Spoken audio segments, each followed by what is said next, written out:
जय श्री कृष्ण। राधे राधे। आज हम सुनेंगे कथा पतिव्रता की महिमा।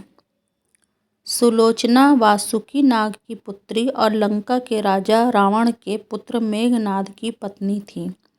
लक्ष्मण के साथ हुए एक भयंकर युद्ध में मेघनाद का वध हुआ। उसके कटे हुए शीश को भगवान श्री राम के शिविर में लाया गया था।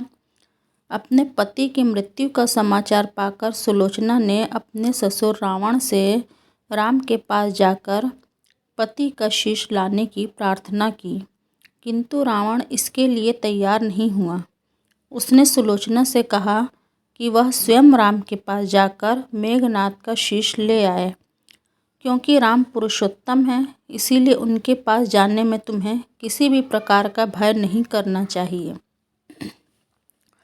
रावण के महापराक्रमी पुत्र इंद्रजीत मेघनाद का वध करने की प्रतिज्ञा लेकर लक्ष्मण जिस समय युद्ध भूमि में जाने के लिए प्रस्तुत हुए, तब राम उनसे कहते हैं, लक्ष्मण, रण में जाकर तुम अपनी वीरता और रण कौशल से रावण पुत्र मेघनाद का वध कर दोगे, इसमें मुझे कोई संशय नहीं है। परंतु एक बात का विशेष ध्यान रखना कि मेघनाद का मस्तक भूमि पर किसी भी प्रकार ना गिरे, क्योंकि मेघनाद एक नारी व्रत का पालक है और उसकी पत्नी परम पतिव्रता है। ऐसी साध्वी के पति का मस्तक अगर पृथ्वी पर गिर पड़ा तो हमारी सारी सेना का ध्वंस हो जाएगा और हमें युद्ध में विजय की आशा त्याग देनी पड़ेगी। लक्ष्मण अपनी सेना लेकर चल पड़े। समर भूमि में उन्होंने वैसा ही किया। युद्ध में अपने बाणों से उन्होंने मेघनाद का मस्तक उतार लिया, पर उसे पृथ्वी पर नहीं गिरने दिया। हनुमान उस मस्तक को रघुनंदन के पास ले आए। मेघनाद की दाहिनी भुजा आकाश में उड़ती हुई उसकी पत्नी सुलोचना के पास जाकर गिरी। सुलोचना चकित हो गई। दूसरे ही क्षण अत्यंत दुख से कातर होकर विलाप करने लगी, पर उसने भुजा को स्पर्श नहीं किया।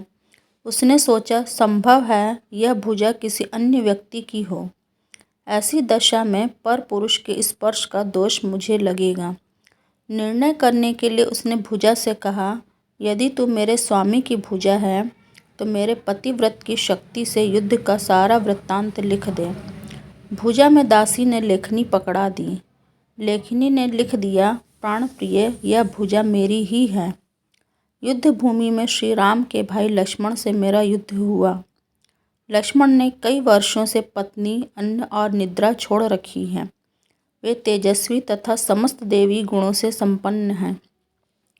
संग्राम में उनके साथ मेरी एक नहीं चली। अंत में उन्हीं के बाणों से विद्ध होने से मेरा प्राणांत हो गया। मेरा शीश श्री राम के पास है। पति की भुजा लिखित पंक्तियां पढ़ते ही सुलोचना व्याकुल हो गई।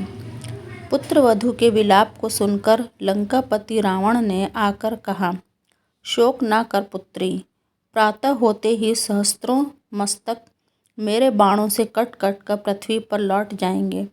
मैं रक्त की नदियाँ बहा दूंगा। करुण चित्कार करती हुई सुलोचना बोली, पर इससे मेरा क्या लाभ होगा पिताजी? सहस्त्रों नहीं, करोड़ों शीश भी मेरे स्वामी के शीश के अभाव की पूर्ति नहीं कर सकेंगे। सुलोचना ने निश्चय किया कि मुझे अब सती हो जाना चाहिए, किंतु पति का शव तो रामदल में पड़ा हुआ था, फिर वह कैसे सती होती? जब अपने ससुर रावण से उसने अपना अभिप्राय कहकर अपने पति का शव मंगवाने के लिए कहा, तब रावण ने उत्तर दिया, देवी, तुम स्वयं ही रामदल में जाकर अपने पति का शव प्राप्त करो। जिस समाज में बाल ब्रह्मचारी हनुमान, परम जितेंद्री लक्ष्मण तथा एक पत्नीव्रती भगवान श्री राम विद्यमान हैं, उस समाज में तुम्हें जाने से डरना नहीं चाहिए। मुझे विश्वास है कि इन स्तुल्य महापुरुषों के द्वारा तुम निराश नहीं लौटाई जाओगी। सुलोचना के आने का समाचार सुनते ही श्री राम खड़े हो गए और स्वयं चलकर सुलोचना के पास आए और बोले, देवी, तुम्हारे पति विश्व के अन्यतम योद्धा और पराक्रमी थे। उनमें बहुत से सद्गुण थे, किंतु विधि की लिखी को कौन बदल सकता है।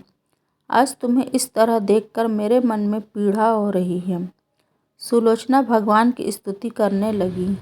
श्री राम ने उसे बीच में ही टोकते हुए कहा, देवी मुझे लज्जित ना करो। पतिव्रता की महिमा अपार है, उसकी शक्ति की तुलना नहीं है। मैं जानता हूँ कि तुम परम सती हो। तुम्हारे सतीत्व से तो विश्व भी थर्राता है। अपने स्वयं यहाँ आने का कारण बताओ। बताओ कि मैं तुम्हारी किस प्रकार सहायता कर सकता हूँ। सुलोचना ने अश्रुपूरित नयनों से प्रभु की ओर देखा और बोली, राघवेंद्र, मैं सती होने के लिए अपने पति का मस्तक लेने के लिए यहाँ पर आई हूँ। श्री राम ने शीघ्र ही ससम्मान मेघनाद का शीश मंगवाया और सुलोचना को दे दिया। पति का छिन्न शीश देखते ही सुलोचना का हृदय अत्यधिक द्रवित हो गया। उसकी आंखें बड़े जोरों से बरसने लगी। रोते रोते उसने पास खड़े लक्ष्मण की ओर देखा और कहा, सुमित्रा नंदन, तुम भूल कर भी गर्व मत करना कि मेघनाद का वध मैंने किया है। मेघनाद को धराशायी करने की शक्ति विश्व में किसी के पास नहीं थी। यह तो 2 पतिव्रता नारियों का भाग्य था। आपकी पत्नी भी पतिव्रता है और मैं भी पति चरणों में अनुरक्ति रखने वाली उनकी अनन्य उपासिका हूँ। पर मेरे पतिदेव पतिव्रता नारी का अपहरण करने वाले पिता का अन्न खाते थे और उन्हीं के लिए युद्ध में उतरे थे।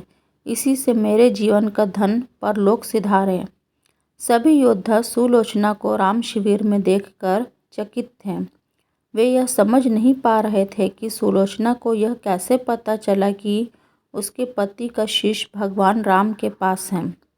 जिज्ञासा शांत करने के लिए सुग्रीव ने पूछ ही लिया कि यह बात उन्हें कैसे ज्ञात हुई कि मेघनाद का शीश श्री राम के शिविर में है। सुलोचना ने स्पष्टता से बता दिया, मेरे पति की भुजा युद्ध भूमि से उड़ती हुई मेरे पास चली गई थी। उसी ने लिखकर मुझे बता दिया। व्यंग्य भरे शब्दों में सुग्रीव बोल उठे, निष्प्राण भुजा यदि लिख सकती है तो फिर यह कटा हुआ शीश भी हंस सकता है। श्री राम ने कहा, व्यर्थ बातें मत करो मित्र। पतिव्रता के महात्मा को तुम नहीं जानते। यदि वह चाहे तो यह कटा हुआ शीश भी हंस सकता है। श्री राम की मुखाकृति देखकर सुलोचना उनके भावों को समझ गई। उसने कहा, यदि मैं मन, वचन और कर्म से पति को देवता मानती हूँ तो मेरे पति का यह निर्जीव मस्तक हंस उठे। सुलोचना की बात पूरी भी नहीं हुई थी कि कटा हुआ मस्तक जोरों से हंसने लगा। यह देखकर सभी दंग रह गए। सभी ने पतिव्रता सुलोचना को प्रणाम किया। सभी पतिव्रता की महिमा से परिचित हो गए थे। चलते समय सुलोचना ने श्री राम से प्रार्थना की, भगवान, आज मेरे पति की अंत्येष्टि क्रिया है और मैं उनकी सहचरी उनसे मिलने जा रही हूँ, अतः आज युद्ध बंद रहे। श्री राम ने सुलोचना की प्रार्थना स्वीकार कर ली। सुलोचना पति का सिर लेकर वापस लंका आ गई।